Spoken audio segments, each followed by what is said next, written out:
Divorcing Roland Sheffield was a decision I had carefully considered. Firstly, our marriage was a farce from the beginning, and secondly, his heart belonged to someone else entirely. As a result, I went to his office to find him, only to be pushed under his desk with his hand firmly on my head. Just as I was about to speak up, a student entered. "Professor." Judging by the voice, it seemed to be a girl. From my vantage point, I couldn't see anything, but I could certainly feel the pressure of his hand on my head. I heard the girl's soft, timid voice asking if he could give her a passing grade for the final exam. Up to this point, everything seemed normal.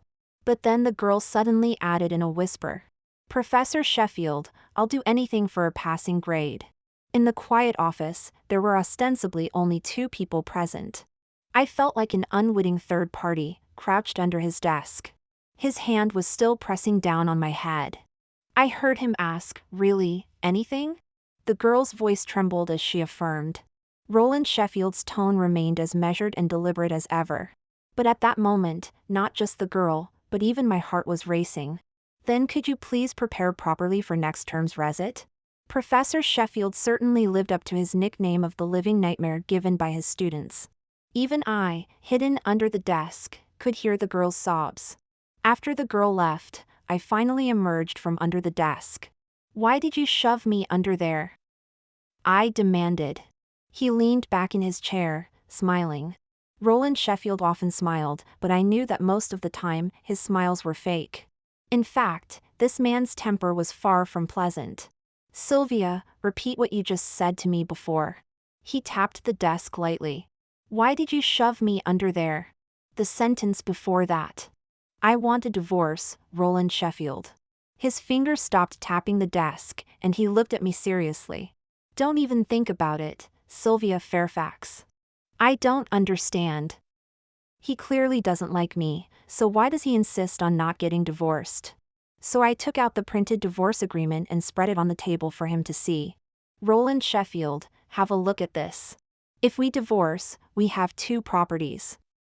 You'll get one, and I'll get the other.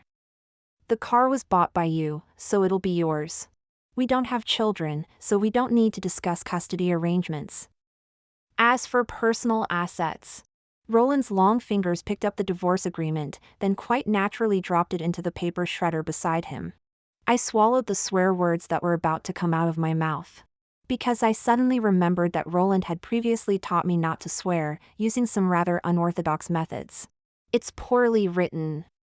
"Do it again," he said, leaning back.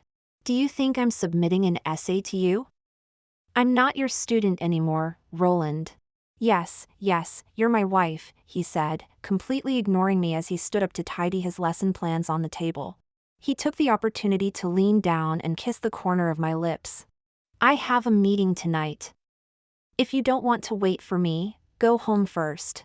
We'll talk about the divorce when I get back tonight." Of course, I wasn't going to wait for Roland Sheffield. Their seminar could go on for hours, and who knows what they'd actually accomplish. Around 9 or 10 in the evening, he suddenly sent me a message. Just 2 words. "Checking in." Checking in? This man typically avoids electronic devices like the plague. His WhatsApp is perpetually unused, and during holidays, he practically vanishes from the digital world. Our last chat was half a year ago when he visited my new office, and I sent him my mobile location. I was instantly 100% certain his account must have been hacked. It had to be a scam group using his identity to chat with me, and their next move would probably be to try and swindle me out of my money. So, I smirked and mimicked a man's tone, replying, "Sorry, she's asleep." Then I tossed my phone aside and ignored it. That is, until I was woken by the sound of a key turning in the door lock. I was blinded by a sudden burst of bright light. Roland had turned on all the lights in the house. He was rummaging through drawers and cupboards, searching for God knows what. "You're home early? What are you doing?" I yawned, rubbing my eyes as I watched him. He stood before me, squinting with an unnervingly intense smile. "Where have you hidden it?" I'd never seen him smile so meaningfully before. Hidden what? I was even more confused now. He took a deep breath and asked me, enunciating each word. The man who used your phone to send messages." Roland, are you serious? You're actually upset about this. Before I could finish, he started unbuttoning his shirt. Upset? I'm not upset at all. He loosened his tie and tossed it onto the bed. I just think it's a shame. If there were two of them, it might be even more exciting. Wait, Roland, don't. His knuckles grazed my waist, barely touching, as he chuckled softly. Though he didn't say a word, I instinctively flinched. Damn it, why did I suddenly remember how he used to tutor me? I finally cracked, grabbing a pillow and holding it between us. You smell, Roland. He raised an eyebrow. Do I? In truth, he didn't. He disliked smoking and drinking, and tonight he'd only been to a meeting. But I turned my face away and deflected. So, you should go take a shower. I finally coaxed the man into the bathroom, and I leaned against the door. Inhale, exhale. Damn it, I still couldn't get over it. Why was my fear of him so deeply ingrained? He used to be just. I knocked on the door with my knuckles and shouted inside, Roland Sheffield, I want a divorce. The sound of water was loud in the bathroom. I thought he couldn't hear me, and even if he could, he probably wouldn't rush out to punish me. But after all these years, I had clearly underestimated Roland Sheffield once again. He yanked the bathroom door open before I could react. The steam billowing out was overwhelming. He grabbed my wrist and pulled me into his arms. I was wearing slippers, and in a last act of defiance, I kicked them off to avoid stepping on the wet floor. Then Roland pressed his lips against mine. The bathroom was full of steam, and my bare feet touched the cold tiles. He kissed me for a moment, then lifted me onto the sink counter. His hands rested on either side of me. Miss Fairfax, can you take back everything you said this afternoon? Roland's gentleness was ingrained in his very being. The implication was that his gentleness had robbed him of the ability to express anger as an emotion. But based on my years of experience with him, that didn't mean he wouldn't get angry. In fact, he would use methods more torturous than anger to punish me. So, I chickened out. I tried to shrink back, but the sink was behind me with a dip, and I lost my balance. He reached out to steady me. Why are you trying to escape? He raised an eyebrow. Roland, we can discuss the divorce later, don't. I pressed my hands against his chest. The embarrassing sound of his heartbeat burned through me. But he only threw two merciless words at me. Too late. He was like a predator toying with its prey, and I was just his meal. Being scrutinized by that gaze always brought back unpleasant memories. Suddenly, a violent vibration sounded between us. It was Roland's phone on the sink counter, ringing. He must have placed it there carelessly, and despite all our movement, it hadn't fallen off. The screen displayed a string of numbers, no name. Usually in these situations, Roland would just hang up and continue. But this time, he just glanced at the screen briefly before answering. I was still quite close to him, and although I had no intention of eavesdropping, the sound of a woman crying still reached my ears. I bitterly realized that Roland's voice had softened a bit, then he glanced at me lightly, slowly releasing his hold on me. He mouthed to me that he had to go out. I sat on the sofa in my living room, squeezing the teddy bear cushion Roland and I had one at the fun fair into various shapes. Suddenly, I stood up and changed my clothes. The more I thought about it, the angrier I became. I had to find out today. Who was this woman who kept calling Roland?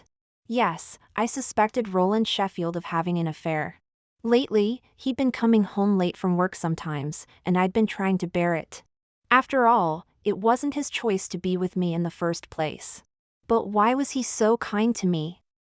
Kind enough to make me believe he actually loved me. So now, why did he rush out the door after receiving a call from a woman? He knew I had feelings for him. As I ran downstairs, I caught sight of Roland's car pulling out of the garage. He was driving quite fast. I thought I'd never catch up with him this time. But as luck would have it, a taxi appeared from my left rear. I got in, and when the driver heard I was chasing a suspected cheater, his speed and skill made me wonder if he was a retired racing driver. I didn't know if I'd succeed in catching Roland, but the driver certainly succeeded in making me feel sick by the time I got out. Roland's destination was the hospital. I followed him, and although he took a winding route, I managed not to lose him. But I never imagined that following him would lead me to the pediatric night clinic. I hid behind a pillar in the waiting area, secretly observing Roland. He was tall and stood out even with his hands in his pockets. Then I heard a little boy call out to him from across the crowded room. "Dad." How did I know he was calling Roland? Because the child had already run over and was clinging to him. I can't recall how I felt when I saw the scene. My mind went blank for a long time. I never imagined this was what Roland had been hiding from me. He had a child, and he'd never told me. We were married, yet he had a child with someone else. What did this mean? I couldn't comprehend anything I was seeing. I thought I would become hysterical, that I would rush over and confront him. But I just felt a part of my heart slowly growing cold, that's all. I'm always like this, anxious, insecure, but never able to step forward when faced with such situations. How should I confront him? As his wife? How laughable. I stared blankly as a woman approached from behind him. He lowered his head to speak with her. I didn't recognize her, I'd never seen her before. Then, the next moment, the woman rushed forward and hugged him tightly. Roland's body visibly stiffened. He seemed to want to pat her back but ultimately didn't raise his hand. I couldn't bear to watch anymore. I quietly left the hospital alone. That boy, who had run to him, calling him Dad. The little boy looked about 5 or 6 years old, but Roland and I had only been married for 3 years. Before that, I'd never heard of such a woman. I'd liked Roland for quite a while. He was my mother's star pupil and had tutored me when I was in school. Back then, Roland was still at university. When he first met me, he smiled at me. Roland was indeed gentle when teaching. He explained things clearly and didn't assign too much work. Most of the time, I could keep up with his pace. But whenever I couldn't keep up, he would say some terrifying things in that gentle tone of his. Once, I was ill with a terrible headache, but my fever had broken. It was during the final sprint of year 13, so my mom still had Roland tutor me. I remember clearly, that day I made many mistakes. I looked up at Roland and told him I couldn't go on. He said, "All right, let's stop then." My head started to hallucinate. I thought I saw a halo above his head and angel wings on his back. Then he told me that if I left today's work for next time, I'd have to do double. Suddenly, the halo turned into horns, and the angel wings became demon wings. That day, I finished the exercises in tears. He rested his chin on his hand, watching me cry. It was then that I realized Roland only appeared to be kind to everyone. In reality, his heart was cold. He smiled at everyone, but he could also cut anyone deeply. Roland Sheffield must have returned home to find me gone. He probably doesn't know what I've seen. My phone keeps ringing. I sigh and finally answer. "Where are you?" His voice comes through the speaker, patient and gentle as always. I take a deep breath and tell him, word by word. I'm in another man's bed. There's a long silence on the other end. Then I hear his tone, still gentle, as if coaxing me. "Which man?" I inhale sharply. I can't bear to hear him speak like this, can't stand his seemingly nonchalant attitude. When he compromises, I feel like crying. Why do you care which man? I want a divorce, Roland Sheffield. As I arrived home, the door opened just as I was about to insert my key into the lock. I was greeted by Roland Sheffield's unusually anxious eyes. To be honest, I had never seen him with such an expression before. He was fully dressed, and upon seeing me, he suddenly pulled me into his arms. "Sylvia, what's wrong?" His body still carried the faint scent of hospital disinfectant. Was this how that woman had embraced him earlier? I abruptly broke free from his hold. "I saw everything," I said, staring into his eyes, enunciating each word. "You went to the hospital for that woman and her child, didn't you?" I tried to find something in his eyes, still foolishly hoping. But all I caught was a flicker of panic in his eyes for the first time. Then it settled into a calm tenderness. "Sylvia, you must have mistaken someone else for me." He could have explained, or even admitted it outright, but why did he have to lie? Why did he have to tell such an obvious lie? Roland, how many times have you lied to me? I shook my head, stepping backwards. Looking back, I realized he had never even said he loved me. I can still vividly remember the day Roland Sheffield proposed to me. It was the summer holiday of my final year at university when my mum fell critically ill. I caught the last train home. The stark white hospital room felt like a surreal dream. My mum, a dedicated schoolteacher, had spent her entire life in the classroom, always wanting the best for me. When I was little, she'd spend her meager salary on whatever I fancied. Once, I asked for an outrageously expensive hair clip, and she bought it without hesitation. It wasn't until later that I learned she'd used her lunch money to buy it. For weeks, she didn't have a proper midday meal. She'd always brag to others about how well-behaved her daughter was. In truth, I wasn't. I had my rebellious phase and we'd argue. Once, I ran away from home and stayed at a friend's. She spent the entire night searching for me in the darkness. I always thought she'd never grow old, that she'd always be there, smiling at me. But one day, she couldn't get up anymore. The back of her hand was covered in needle marks. Later, when they put in a cannula, she complained to me about the discomfort. My relationship with Roland was sort of match made by her. Did Roland truly love me? I wasn't sure. But he deeply respected my mom.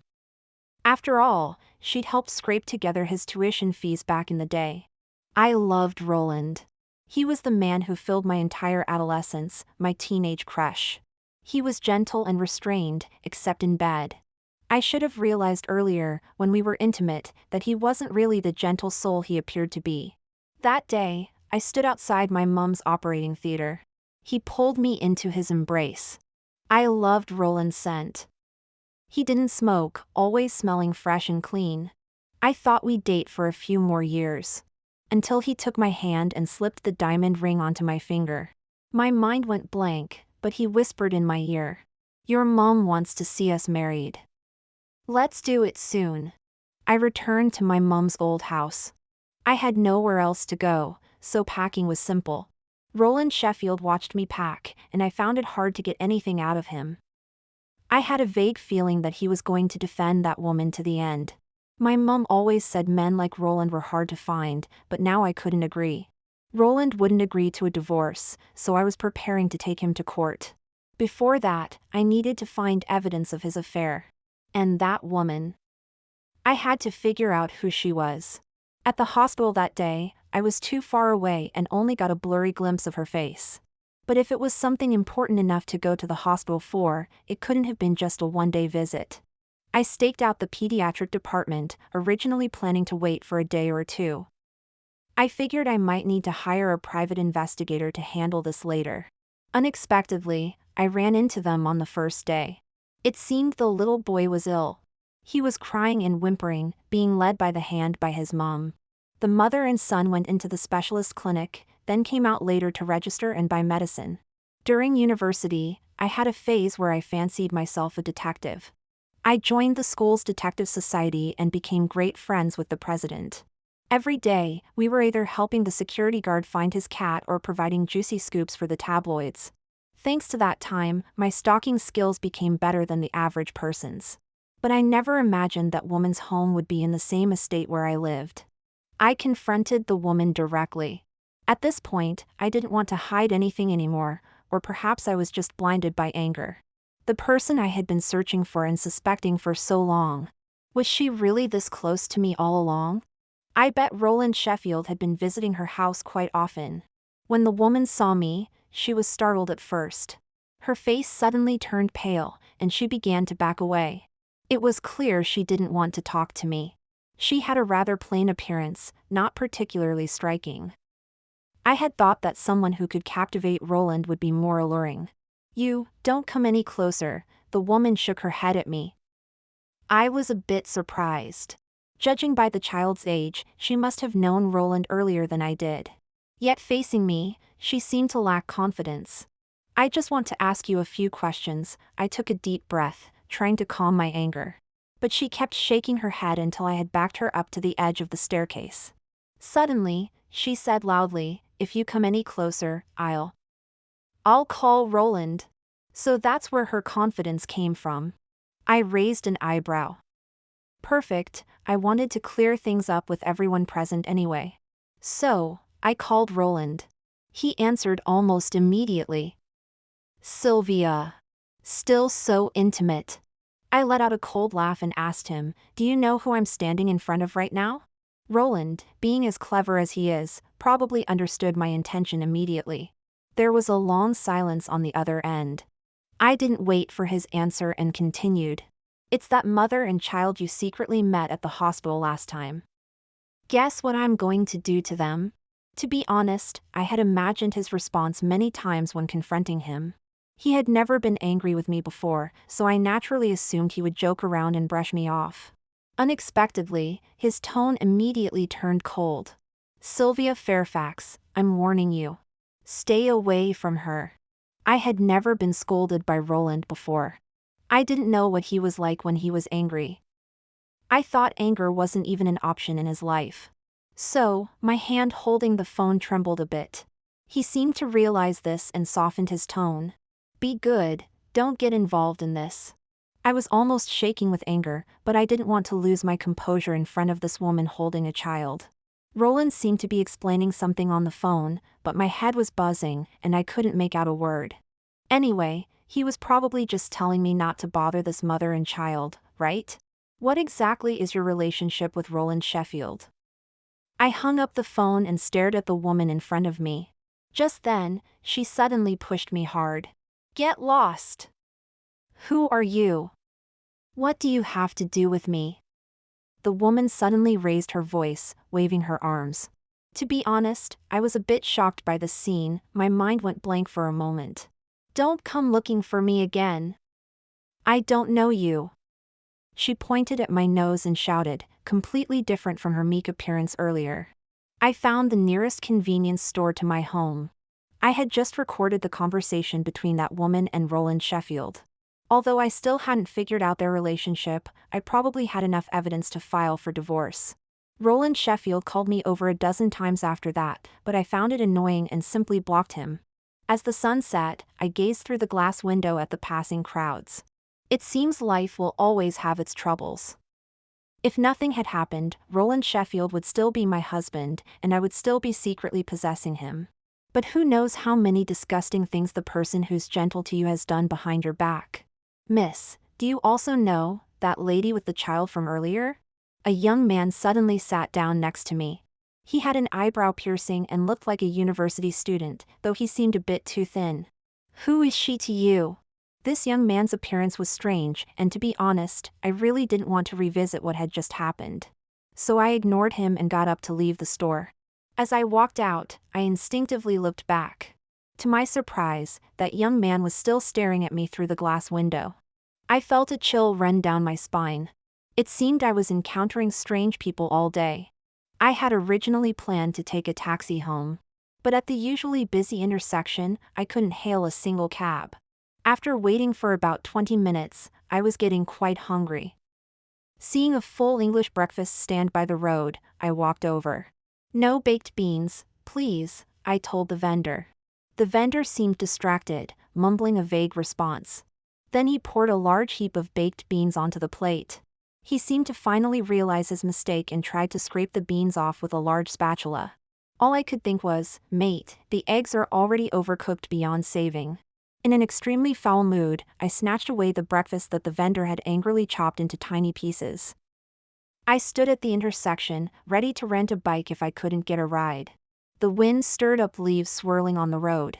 You hardly ever see those old vans on the road anymore, but one was driving towards me now, like the kind I'd only seen as a child. Then I suddenly realized something. Was the car heading straight for me? Without slowing down. How many seconds was it? From hearing someone behind me yell "watch out," to being violently pushed away. I fell onto the road, unable to get up. I could only turn my head to look. And that's when I saw the breakfast vendor, after pushing me out of the way, get hit head-on by that car. What was I thinking in that moment? I was thinking, how can a person be thrown so high in the air when hit? I was thinking, why did this vendor save me? Until the pain set in and the chaotic voices around me registered, several taxis that had been cruising down the street suddenly stopped, with many people getting out. Some were smashing the car windows with baseball bats, others were forcing other cars to stop. There was the sound of glass shattering on the ground, police shouting. Police. My senses finally seemed to return, and I crawled unsteadily towards the vendor. From far away I could see a large pool of blood on the ground. With trembling hands, I fumbled for my phone in my pocket. Several times, my shaking fingers couldn't even press the buttons.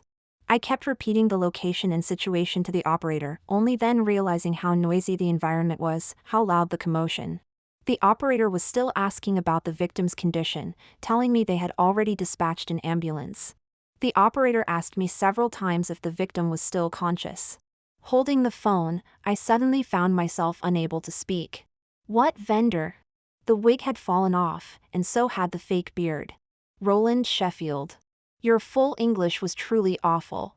But why won't you open your eyes? This was a major drug bust operation. The scale was massive, aimed at dismantling a drug trafficking ring. Even Roland Sheffield, who taught criminal law, was involved in the frontline action. As for why a university lecturer like Roland would be participating in such an operation, I sat on a chair outside the operating theater. I didn't know how long the surgery in progress light above had been on, nor how long I'd been crying. Until a woman came stumbling in, the same woman whose relationship with Roland I could never quite figure out. When she saw me, she suddenly dropped to her knees, frantically apologizing to me, refusing to get up. She kept saying I'm sorry over and over again. That's when I learned that the woman was Roland's childhood friend. Her husband was also Roland's childhood friend. The woman's husband was an honorable undercover narcotics officer, but one day while on a mission, he was discovered. Do you know what state Simon was in when they found him? She asked. Those people wouldn't even let me see the body, afraid it would frighten me. But I still went to look, and actually, there was barely anything human left to recognize. As she said this, the woman was shaking uncontrollably. The most terrifying part was that this nightmare was merely the beginning. Later on, people associated with Simon began to suffer retaliation one after another.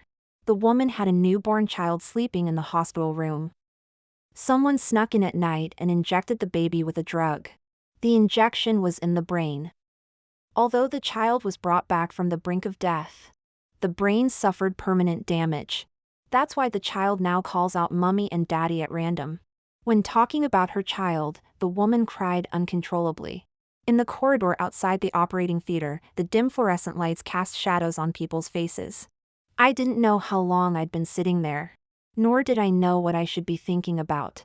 Just that during those long hours, people came and went before me, beds being pushed past, family members weeping. It was both clamorous and silent. Don't you think you should eat something? At first, I didn't realize the strange voice beside me was addressing me, until he called my name. Ms. Sylvia Fairfax. I turned my head, startled. Sorry, I'm a police officer, he said, crossing his legs comfortably. He chatted with me casually, though in truth, he did most of the talking while I listened. Dr. Sheffield is out of surgery and in intensive care, is that right? I know you're his wife. I've been assigned to protect you before. I suddenly looked up at him. He smiled slightly. The fallen comrade was Dr. Sheffield's childhood friend. The doctor has helped us a lot, so don't blame him. He didn't tell you these things for your own good. It always seems to be like this. For my own good, everything is for my own good, keeping me in the dark. I clutched the edge of my dress, staring at the shifting light on the floor. Then the man beside me pulled out a photo from his pocket and held it in front of me. Here, look. This is the person who crashed into you that day. The photo showed a man looking listlessly at the camera. I stared at it for a moment, suddenly realizing he looked familiar. Then I remembered. It was the university student with an eyebrow piercing who had tried to chat me up at the convenience store that day. Do you know why he tried to run you over that day? Because you got involved with Simon Dixon's wife. How strange. Even though sunlight was streaming through the window, a cold sweat broke out on my back. Miss Fairfax, do you think Dr. Sheffield kept these things from you because he thought you didn't deserve to know? The man's voice suddenly turned serious. No, he just wanted that if one day you fell into the hands of those people, you could die a little easier. Because ignorance is bliss. Once you know something, those people will find ways to make you talk. Knowing nothing, you'd escape those torturous interrogations. That's all. The man stood up, his tone becoming slightly less formal again. He straightened his clothes and said one last thing to me, looking down. Roland Sheffield disguised himself as various people around you those few days, fearing you might be targeted by drug dealers. He was protecting you in his own way, so you're not as unfortunate as you think, Miss Fairfax. Roland Sheffield had been transferred from intensive care to a regular ward for a whole week. When he woke up, his consciousness seemed normal. Soon after, people started visiting him one after another. I knew he was well liked. Sometimes it was a bit over the top, with fruit baskets piling up outside his door. Every day, I cooked meals at home and brought them to him. For the past few days, I hadn't spoken a word to him. I felt I needed to see a therapist. I couldn't utter a word when facing him. He, however, acted as if nothing had happened, always smiling at me. He talked a lot to me, and even when I didn't respond to his questions, he wasn't embarrassed. His leg had suffered a fracture, with 2 steel pins inserted. He would need to start rehabilitation in a few days. I usually left after delivering his dinner, but that day, for some inexplicable reason, I stayed. I wandered around the garden area of the hospital ward.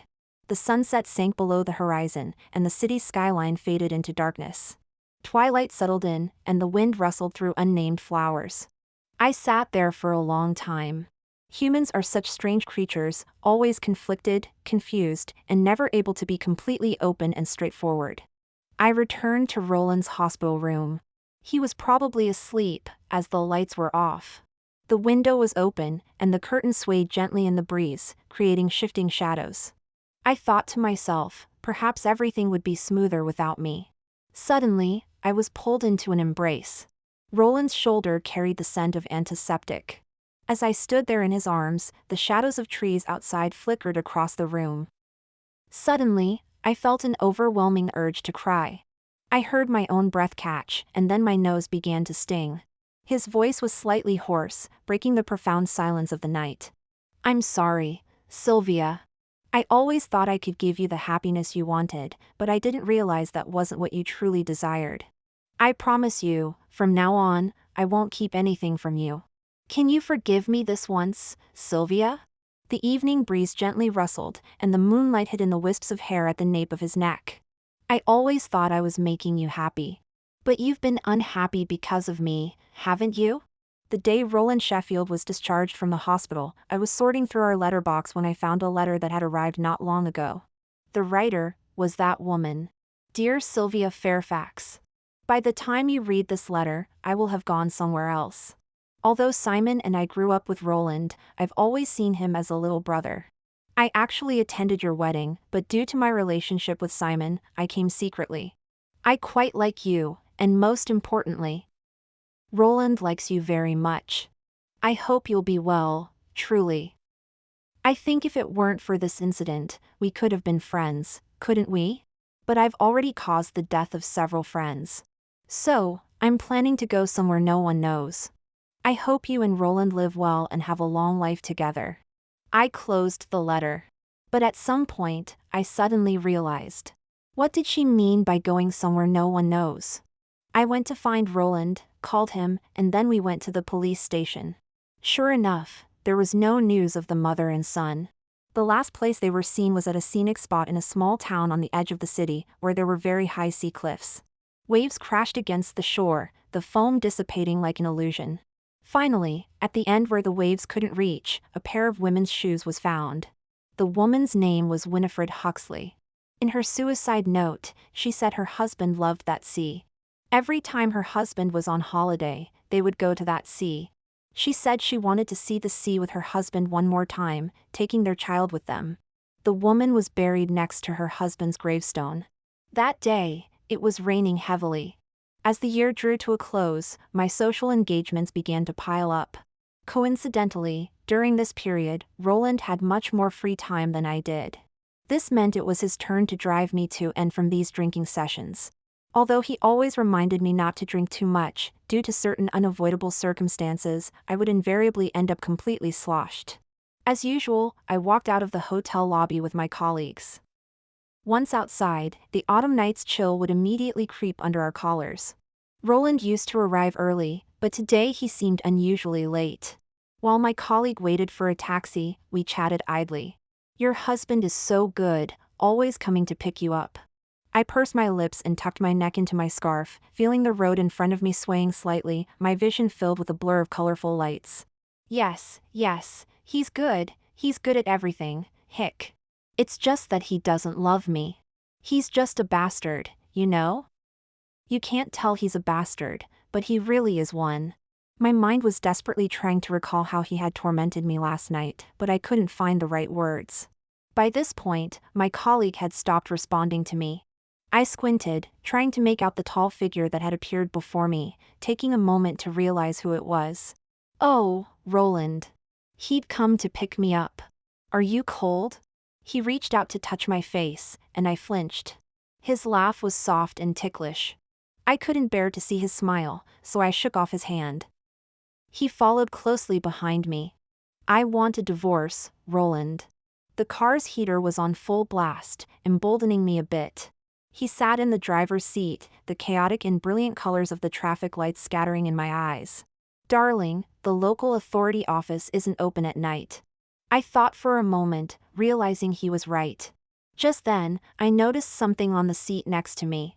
A square box with a beautifully tied ribbon on top. I asked Roland what it was. A cake. He turned a corner, and I slid to the left, hugging the box. A cake? Is it someone's birthday today? He didn't answer me. I couldn't be bothered to speak anymore, so I leaned against the seat, watching the lights flash by outside the window. Until we pulled into the garage. He turned off the engine, and the overhead light flickered on for a moment. He turned to look at me, his eyes dark and deep. It's not a birthday. It's our 4th wedding anniversary. As soon as we got home, he pinned me against the door in the entryway. I was still holding the cake, my head fuzzy. Before I could react, he was kissing me from the corner of my mouth down to my neck. Roland. Sheffield. I called his name, and he paused. Looking down at me, his eyes were like a turbulent sea. You bought a cake, aren't you going to eat it? I'd rather eat you. To be honest, I felt a bit guilty. I had forgotten our wedding anniversary. I froze, and he pushed me onto the sofa. In the darkness, I felt something light wrapping around my wrists. His knuckles dug into me painfully at times as he tied my hands behind my back. I don't love you? I heard his voice right next to my ear. The ribbon around my wrists gradually tightened. What exactly would count as loving you? So he had heard what I said earlier. Does loving you to the point of madness count? Does being unable to control myself count? Wherever his hands touched, no matter how many times we'd been together, I seemed to tremble. You were so young then, how could I tell you? He seemed a bit angry. Saying it like that back then would have made me feel like a pervert. His voice was so hoarse, I was a bit scared of him like this. But my hands were tied. I know, but Roland, you're so good at lying. I'm afraid you'll lie to me again. I rambled on about something, but as I spoke, I started crying first. The cake on the table wasn't eaten, but later it was consumed in a different way. It was a bit messy, and a bit rushed. People are never perfect, neither Roland nor I. I reached out and wrapped my arms around his neck. His hair sometimes prickles, sometimes it's so soft. He leaned down to my ear and said he loved me. Today, it felt like he was saying all the I love you-s for the next decade or more. I was almost tired of hearing it.